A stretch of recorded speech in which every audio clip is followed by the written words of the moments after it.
আসসালামু আলাইকুম viewers, Rahul's kitchen আজকে আপনাদের সাথে আবার একটি চাপা শুটকি বোনা রেসিপি নিয়ে চলে এসেছে।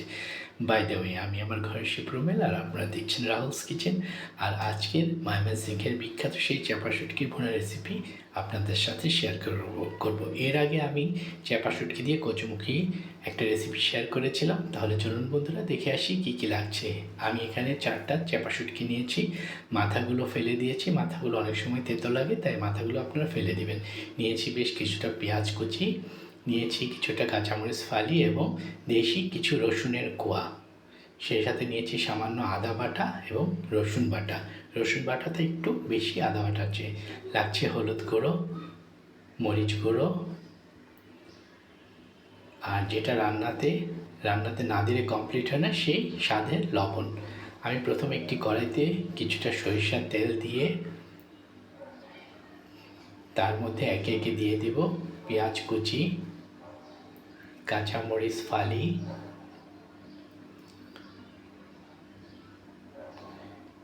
দিয়ে দিচ্ছি মরিচ গুঁড়ো, হলুদ গুঁড়ো এবং আদা রসুন পেস্ট, আর সাথে স্বাদ মতো লবণ। এই সব কিছু দিয়ে আমি একটু ভুনে নেব।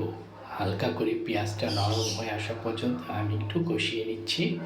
আপনারা দেখছেন রাহুলস কিচেন, আর আজকের রেসিপি ময়মনসিংহের বিখ্যাত চাপা শুটকি বোনা। পেঁয়াজটা অনেকটা নরম হয়ে এসেছে। এই পর্যায়ে আমি শুটকি মাছগুলো দিয়ে দিব। শুটকিগুলো দিয়ে আমি ভালো করে ভুনে নেব। ভিউয়ার্স, রেসিপিটি যদি ভালো লাগে আপনারা অবশ্যই বাড়িতে তৈরি করে একবার ট্রাই করবেন। খুবই মজাদার এবং স্বাদের হয়, যা ভাষায় প্রকাশ করার মতো না। যারা শুটকি লাভার আছেন তারা তো অবশ্যই পছন্দ করবেন। আমি শুটকিগুলো দিয়ে একটু ভুনে নিলাম। এর পর্যায়ে আমি দিয়ে দিলাম রসুনের কোয়াগুলো। রসুনের কোয়াটা কিন্তু আপনারা দিতে ভুলবেন না, এটা দিলে কিন্তু স্বাদটা আরও বেড়ে যায়।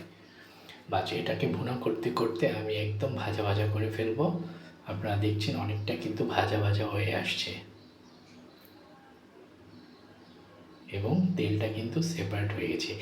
এই ভুনাটার মধ্যে আপনি একটু তেলটা বেশি রাখবেন, তাহলে আপনি বেশ কিছুদিন এটাকে রেখে খেতে পারবেন।